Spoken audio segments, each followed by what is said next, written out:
What's going on, everybody? Today we're going to be learning all the different ways that you can procrastinate doing your video for Dr. Bryant's class. Here we go!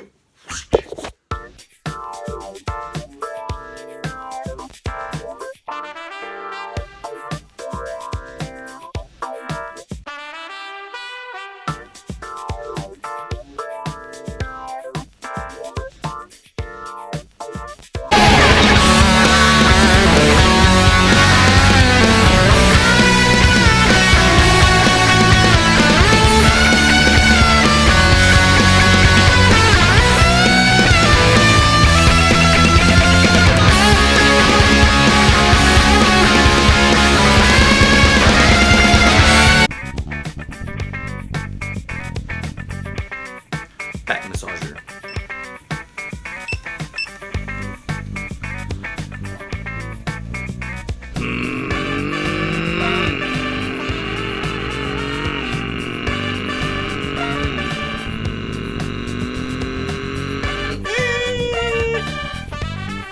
Think of a playing card.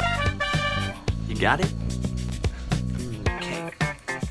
I bet you $1 that I can guess your card. Watch. Was this your card?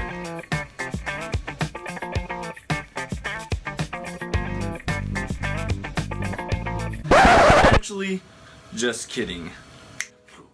Oh, wow. Today we're going to be learning about leadership skills. Woo! First things first, kind of got to study. Be right back.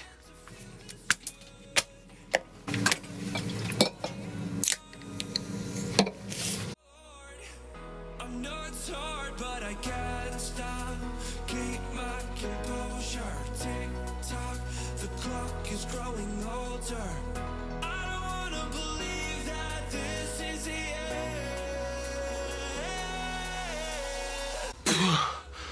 Wow, that was a lot of information. Oh, like seriously, how do you talk about all of this in 5 minutes? Okay, so today we're going to be talking about the skills approach to leadership. Now, the first thing you need to know is that we're talking about skills here. We're not talking about traits, things that are pretty much set in stone. We're talking about things that can be developed over time through training and experience. Now, the one who jump-started the whole idea of skills-based leadership was a guy named Robert Katz. Okay, not cats as in cats. Like cats as in Robert Katz.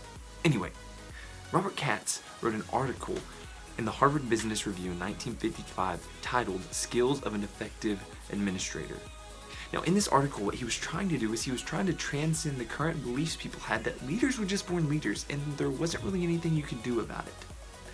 And so in this article, he separated leadership skills into 3 different categories: technical, human, and conceptual. And then he went on to show how those 3 skills were used at different levels of leadership. We'll get to that in just a second, but right now, let's look at these skills individually. The first skill that Katz talks about is technical skill. Now, what exactly is technical skill? Well, technical skill is basically your ability to work with things. For example, let's say that you were a band leader. Your technical skill would be your knowledge and also your ability to play your instruments or to sing or to do whatever it is that you would do in your band. That's what technical skill is. The second skill that Katz talked about was human skill.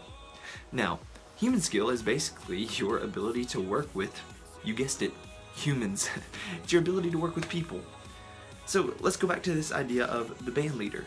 His human skills would be his ability to not only work with his band members, but also to work with his audience and, if he was a professional, his agent. The third and final skill that Katz talked about in his article was conceptual skill. Now, conceptual skill doesn't have to do with things, it doesn't have to do with people, it has to do with ideas. Again, if you were a band leader, this is where things like your creativity to write, perform, produce new music, as well as your vision for where you want to see your band go, as well as the strategy to get there, would come into play. All those different things having to do with thinking outside of the box. That's what technical skill has to do with. Alright, now that we've looked at these categories individually, let's go ahead and look at how they play in terms of levels of management. Now, the first level of management that we want to look at is we want to look at the supervisor management. This is the lowest form of management there is, and at this form of management, the two skills that you really need are your technical and your human. The conceptual skills are left more for the people who are above you because they're pushing your vision forward and also strategizing for you. You more so abide by those rules. The second form of management that we'll talk about is the middle one. These are for the people that are kind of halfway up the ladder looking to reach forward.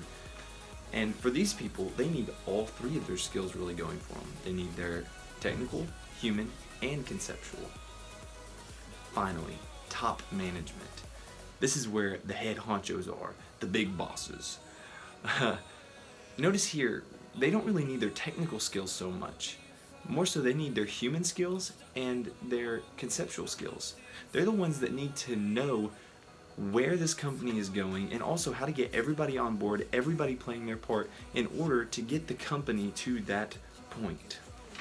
Alright, now that we've seen Katz research on leadership skills, let's move on to a broader study that took place in the early 1900s by a group of researchers who wanted to discover what type of leadership factors created exceptional job performance in an actual organization. Now, the findings from this project, which consisted of taking about 1,800 different Army officers over the course of a few years and assessing their skills, were what might be considered the comprehensive skill-based model. Now, in this model, there are 5 different components, which are competencies, individual attributes, leadership outcomes, career experiences, and environmental influences. Now, we could cover all 5 of these, but ain't nobody got time for that.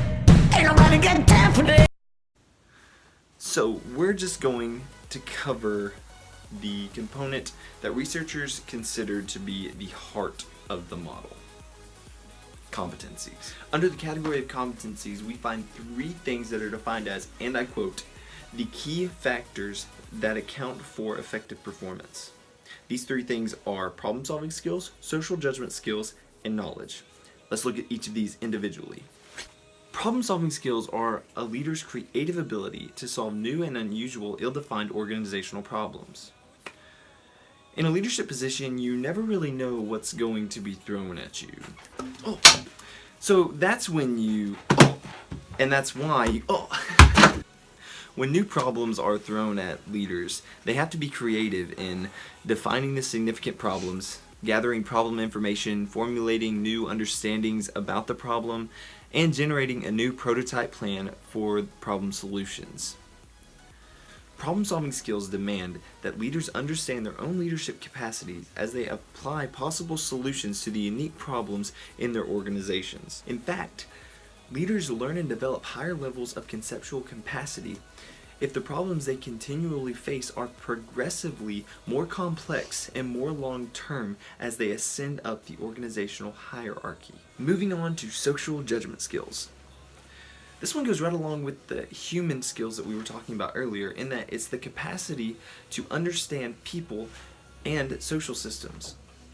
People with good social judgment skills are enabled to work with people to solve problems. Sound familiar? And also to implement change in an organization. There are a whole list of qualities that people with strong social judgment possess and should continue to develop. And finally, we conclude with knowledge.